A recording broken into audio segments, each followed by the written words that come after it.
శ్రీ చిట్టా దామోదర శాస్త్రి గారి అమృతోత్సవ కథావిధిలోని ఈనాటి కథ అడవి మందు. పేరే అడవి మందు ఎందుకంటే అడవిలో దొరికేటువంటి వాటితో చేసేబడినటువంటి, అంటే మూలికా వైద్యం లాంటిది అనుకోండి, లేకపోతే అడవిలో దొరికే పదార్థాలు వాటితో వైద్యం. సరే, కథలోకి వెళదాం. పల్లెల్లో రచ్చబండ దగ్గర ఒక వార్త పుట్టిందనుకోండి, అదేమవుతుంది, అగ్గిలా వ్యాపిస్తుంది అడవిలో ముందు, ఆ తర్వాత అన్ని చోట్లకి వెళుతుంది అనమాట. అలాగనే ఆ పిల్లవాడి ఆపరేషన్ వార్త వ్యాపించింది. ఒక ఇంటి నుండి మరో ఇంటికి వ్యాపించింది. ఆ తర్వాత ఒక పంట పొలం నుండి ఇంకో పంట పొలానికి వ్యాపించింది. అలాగే ఒక గ్రామం నుండి మరొక గ్రామానికి కూడా ఈ పిల్లవాడి ఆపరేషన్ వార్త వ్యాపించింది. అట్లా అడవి దాకా, మొత్తం అడవి అంతా, అడవిలో ఉన్న గ్రామాలన్నిటిలోకి పాకిపోయింది ఈ వార్త. అట్లా విన్నాడు అడవి నుండి వస్తున్నటువంటి ఒక వనవాసి.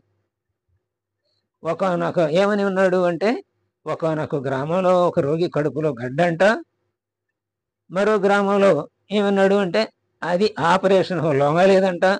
అంటే చెలవల పలవలుగా వెళ్ళిపోతుంది కదా వార్త అలా. ఇక రెండోసారి ఆపరేషన్ కాక కరెంటు వైద్యానికి కూడా తగ్గలేదంట అని ఇంకో గ్రామంలో అన్నాడు ఆ వనవాసి. అంటే ఆ బిడ్డ యొక్క ఆపరేషన్ వార్తే రకరకాలుగా వింటున్నాడు. అసలు గ్రామానికి దగ్గర గ్రామంలోకి వచ్చాడు. అక్కడ ఇంకా ప్రమాదకరమైనటువంటి వార్త విన్నాడు. మూడోసారి కనుక గడ్డ పుడితే ఆపరేషన్ చేయం అన్నారంటే డాక్టర్లు అని. ఆ వెంటనే ఈ వనవాసి కనిపించింది. అసలు గ్రామానికి వెళ్ళి విచారిద్దామని బయలుదేరాడు. ఆ గ్రామానికి వెళ్ళాడు. రచ్చబండ దగ్గర తాను విన్నదంతా నిజమేనని గ్రహించాడు ఆ ఊరు వెళ్ళిన తర్వాత. అంతేకాదు, కడుపులో గడ్డతో బాధపడేవాడు కేవలం 14 ఏళ్ల చిన్నారి. అతడు అయ్యో ఇంత చిన్నారికి ఇంతటి అవస్థ వచ్చిందని చలించిపోయాడు ఆ వనవాసి. బాధ భరించలేని పిల్లవాడు ఆపరేషన్ చేయిస్తేమా పిల్లాడు దక్కడేమో అని పెద్దోడు. బాధ ఏమో భరించలేతున్నాడు పిల్లాడు. ఆపరేషన్ చేస్తే దక్కదు కదా అనిపిస్తోంది పెద్దాళ్ళకి. మరి చెప్పారు కదా మూడోసారి అయితే కష్టమని. అట్లా సాగుతుంది అన్నమాట అక్కడ చర్చ.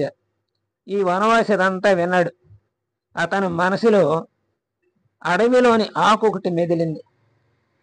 వెంటనే స్ఫురించింది అనమాట. మరి ఈ వనవాసీలు కొంతమంది వైద్యం నేర్చుకున్న వాళ్ళు ఉంటారు కదా, వాళ్ళకి ఏ ఆకు వాడితే ఏ వ్యాధి తగ్గుతుందో తెలుస్తుంది. అంటే అడవి వైద్యులు అనమాట వాళ్ళు. ఆ పిల్లవానికి అరే అప్పుడే 100 ఏళ్ళు నిండినట్లేనా అంటున్నాడు ఒక పెద్ద మనిషి అక్కడ ఉన్న వాళ్ళు. కాదు, 100 ఏళ్ళు బతుకుతాడు అన్నాడు ఆ మాట విన్న ఈ వనవాసి. ఎట్లా అని ఆశ్చర్యపోయారు అక్కడ వాళ్ళంతా. నేను వచ్చే గురువారం వస్తాను ఇక్కడికి, తూర్పు వెలుగు రేఖలతో వస్తాను, అంటే తూర్పు ఉదయిస్తుండగా ఆ ఉదయ సమయానికే వచ్చేస్తాను ఇక్కడికి అన్నాడు అనమాట.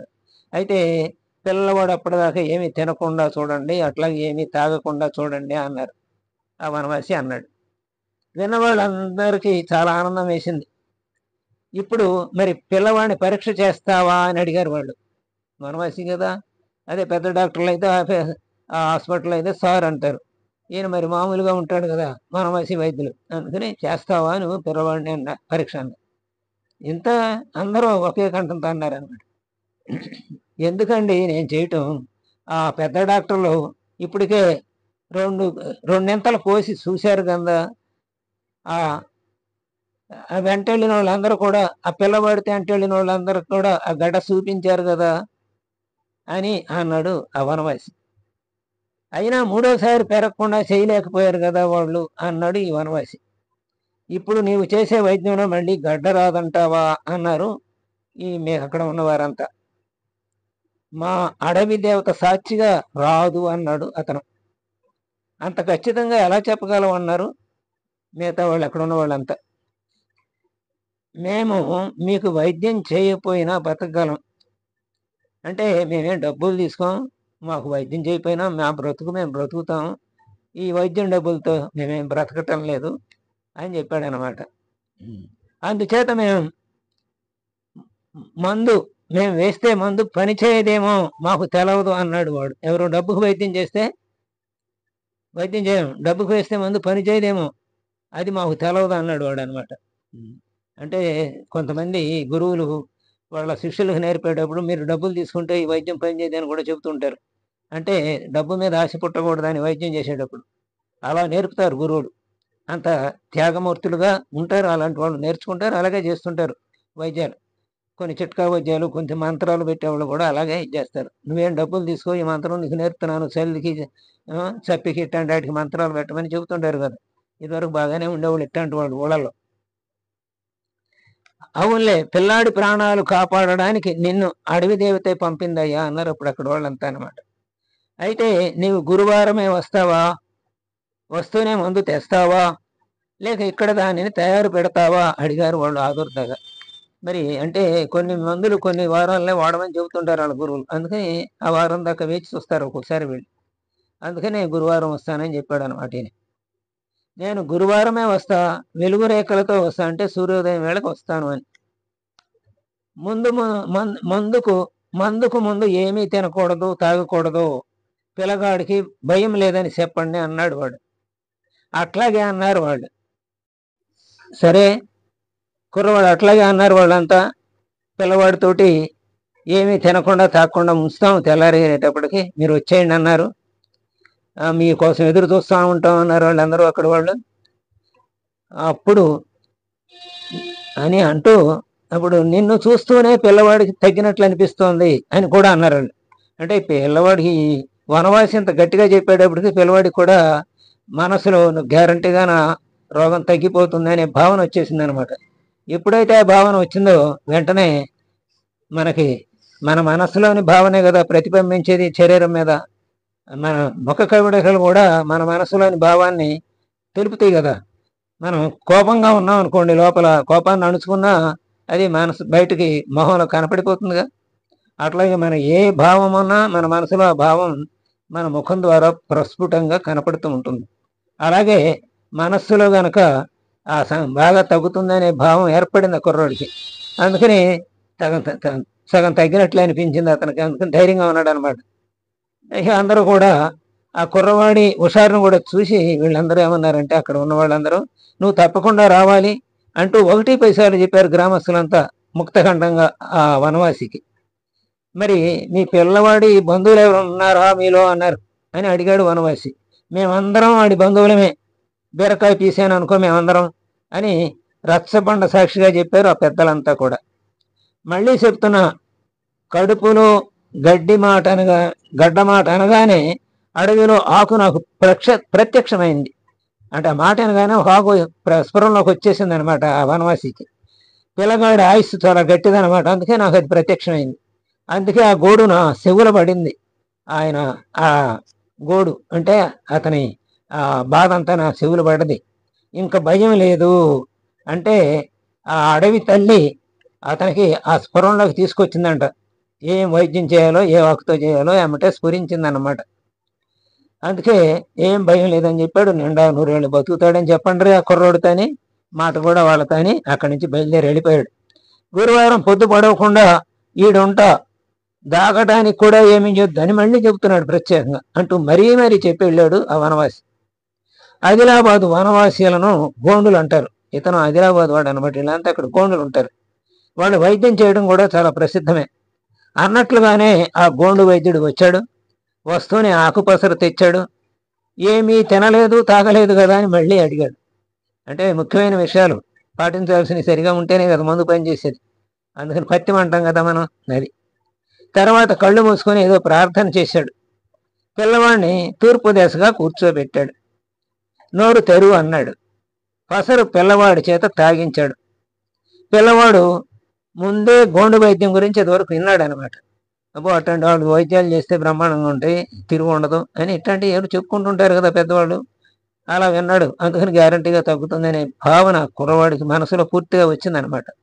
ఈ వైద్యంతో తన బాధ తగ్గుతుందని, తాను బ్రతుకుతానని గట్టి నమ్మకంతో ఉన్నాడు.